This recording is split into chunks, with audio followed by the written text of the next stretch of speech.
They say the night hides more than shadows. It hides the truth. Welcome to Mr. Haunting Whispers, where real crimes, true horrors, and restless spirits speak through the silence. Listen closely, because sometimes the whispers are real.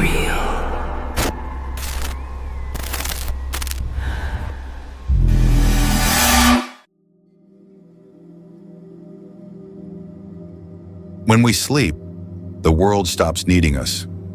Our hearts slow, our breathing deepens, and for a few fragile hours, we give the dark permission to exist without our eyes on it. We think of sleep as safety, a curtain between us and everything outside. But what if the dark isn't waiting beyond that curtain? What if it's already in the room, sitting quietly, listening, waiting for the sound of your last waking breath? Most of us will never know what happens between dreams. Those few seconds where our bodies twitch and our minds drift somewhere we can't explain. But some people do know. They've seen what moves while they sleep. And once you see it, you can never close your eyes the same way again. Tonight's stories aren't about what we dream. They're about what dreams of us. This is episode 3, What Watches When We Sleep. And these are the whispers that kept them awake.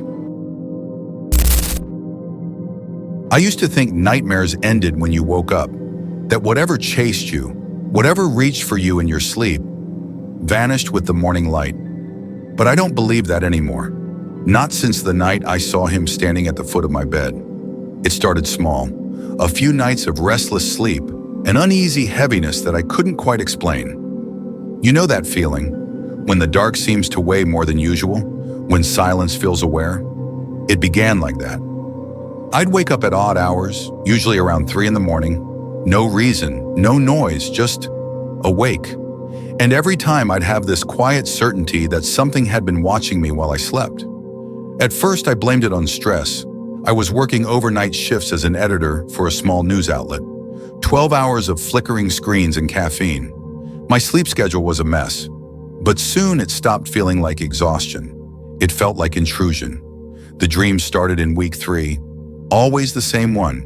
I'd be lying in bed, in my real room, same layout, same blankets, same faint hum from the heater vent. But something felt wrong. The air was too still, too heavy. And at the foot of my bed, someone was standing. He never moved, never breathed, just stood there, outlined in the dim orange light bleeding through the blinds. Tall, still, waiting. Each time I woke, my heart would be racing, sweat cold on my neck. But the worst part wasn't the dream itself. It was the seconds afterward, when I was awake but too afraid to move. Because sometimes, I could still feel him there. I didn't tell anyone about it, not until Erin started mentioning her own strange nights. We'd been living together for a year. She slept lighter than I did, always the first to notice a sound in the hall or the creak of settling wood. One morning over coffee, she looked pale. She said, "I don't think I slept at all. There was someone in our room last night. The mug nearly slipped from my hands." When I asked what she meant, she told me quietly that she'd woken up to see a man at the foot of the bed. She thought it was me, standing there, until she looked to her side and saw I was still asleep beside her. I wanted to laugh it off, tell her she was dreaming. But the way her voice shook told me she wasn't sure she'd been asleep at all. And deep down, neither was I. The next few nights, we kept a lamp on. It didn't help. We started hearing faint noises, a slow, dragging sound from the hallway, like footsteps muffled by carpet. Sometimes the doorknob would rattle gently, just once, like a test. Erin asked if we should get cameras. I said no. I don't know why. Maybe I was afraid that seeing something real would make it worse. That acknowledgement would invite it in. But curiosity always wins eventually. A week later, I set up my phone on the dresser, angled toward the bed. Motion sensor, night mode. If something was there, I'd know. That night, I had the dream again, except this time it felt different. He was closer. The air hummed. That kind of low, electric hum that isn't really sound, but vibration in your bones. I remember trying to scream, but my jaw locked tight. And then, for the first time, he spoke. It wasn't a whisper or even a word. It was a sound, like breathing drawn through broken glass. I woke to the sound of my phone buzzing. It had detected motion. The footage was only 30 seconds long. At first, I saw nothing. Then, around the 15-second mark, the phone caught a flicker of movement, something dark passing between the bed and the door. But what froze me wasn't the shadow. It was the reflection in the mirror across the room. In the reflection, I wasn't asleep. I was sitting upright, watching Aaron. I didn't remember doing that. Didn't remember waking. Didn't remember moving. But there I was, eyes open, completely still. Aaron didn't want to see the video. She said she didn't need proof. She already believed something was in the house, something that wasn't supposed to be here. She wanted to leave for a while, maybe stay at her sister's. I told her we'd figure it out, but part of me didn't want her to go, because when she wasn't there, I felt it stronger. The next few nights blurred together. No dreams, just emptiness. Until one morning, I woke to find something under the bed, a single footprint pressed into the dust. Not mine, not Aaron's. Bare, long, and oddly deep, as though someone had been standing under there, waiting. That was when I noticed the scratches. Thin, deliberate lines running along the wooden floor beside the bed frame, parallel, like fingernails dragged in rhythm. I spent that day in a fog. Everything felt off. The mirrors, the shadows, even my reflection. It sounds crazy, but sometimes I caught my reflection blinking just a half second too late. And when I looked away quickly enough, I could have sworn it was still watching. Erin came home early that evening. She looked exhausted. She said she'd fallen asleep in her car at a red light and dreamed I was standing outside the window, tapping the glass. When she woke, there were fresh handprints on the outside of the windshield. I didn't tell her I'd been home all day. That night, I moved the phone closer to the bed. This time, I left the flashlight on. I needed to see it, whatever it was. I woke again at 3:12 a.m. The light was still on, weak but steady. The air was so still it felt thick. And in the reflection of the dark TV screen, I saw him again, standing at the foot of the bed, unmoving. I wanted to move, to shout, to wake Aaron, but my body wouldn't respond. Every muscle locked, breath caught halfway. The man tilted his head slightly as though studying me. Then he took one step forward, and another, until he was standing right beside me.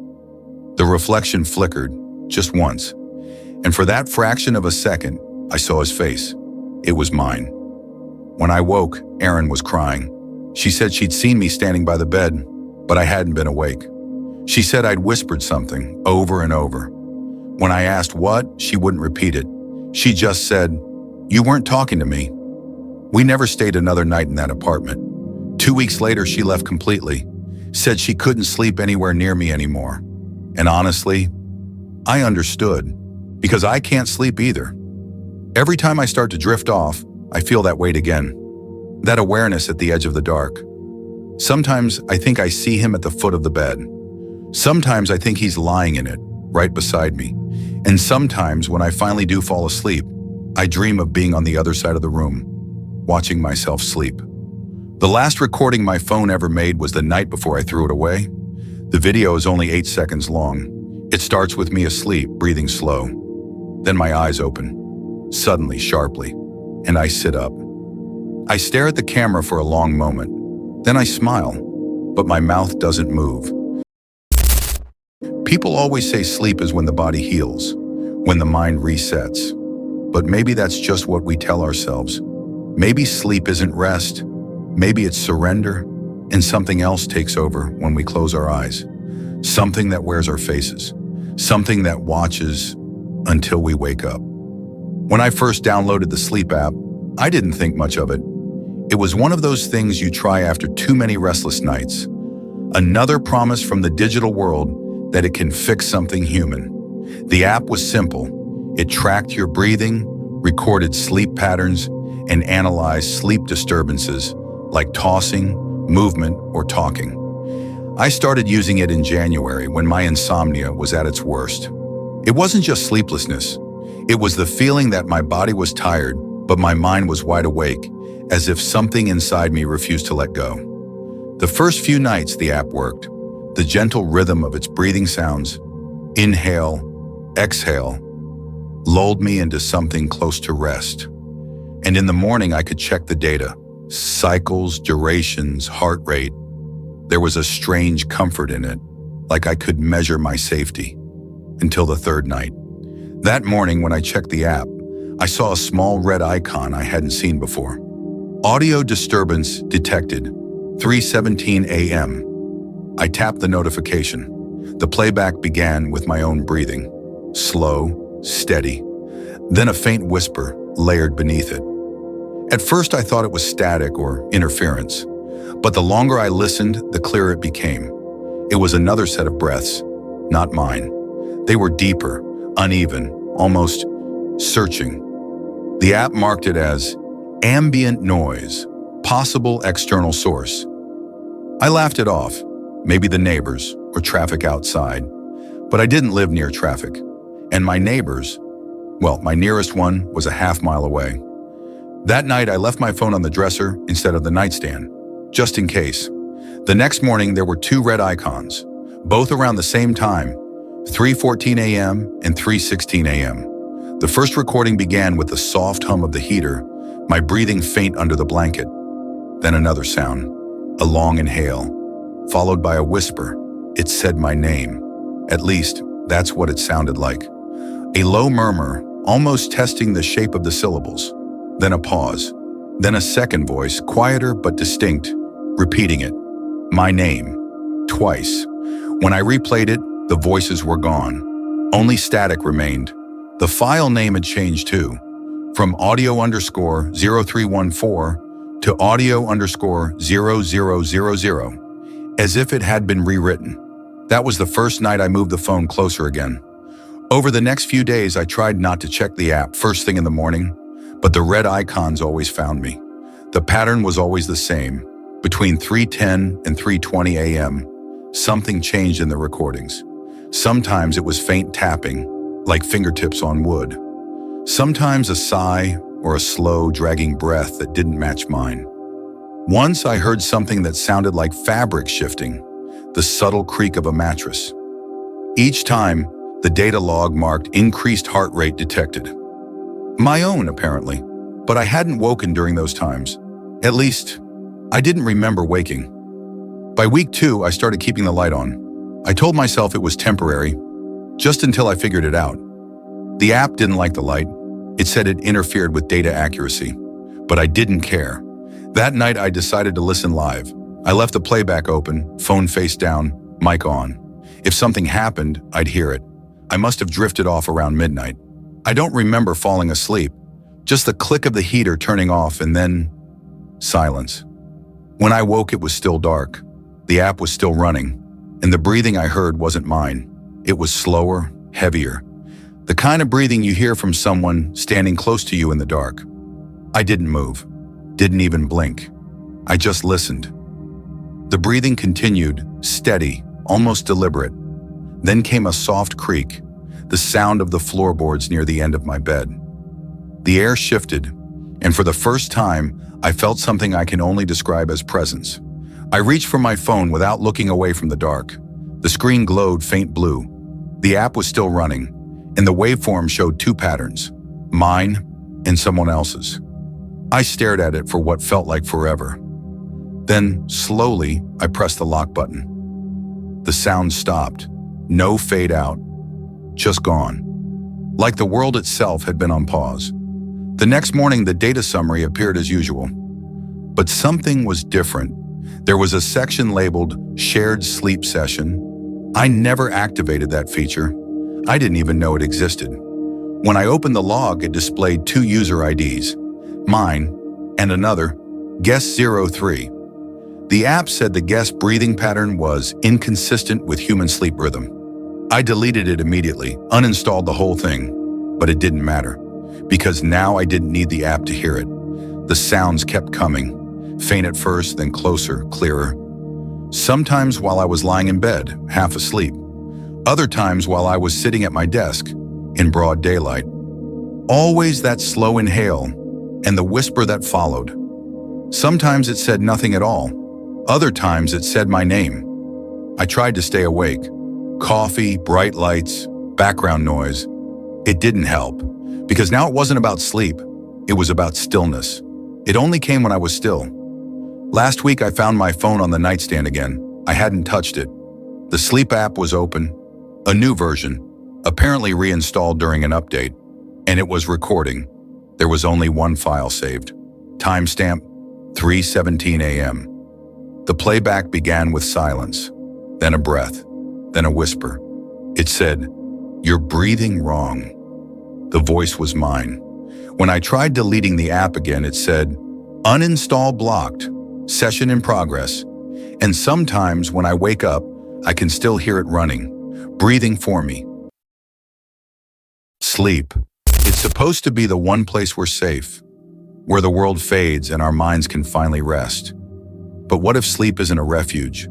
What if it's a doorway? Every night we surrender our bodies, close our eyes, slow our hearts, and drift into the dark, trusting that we'll wake again. But maybe, somewhere in the stillness between those heartbeats, something else wakes instead. Something that remembers us. Something that watches. The people you met tonight, the dreamers, the watchers, the haunted, they've all touched that edge between worlds. And if you listen carefully, if you let the dark settle just right around you, you might hear them too, whispering from the other side of your eyelids.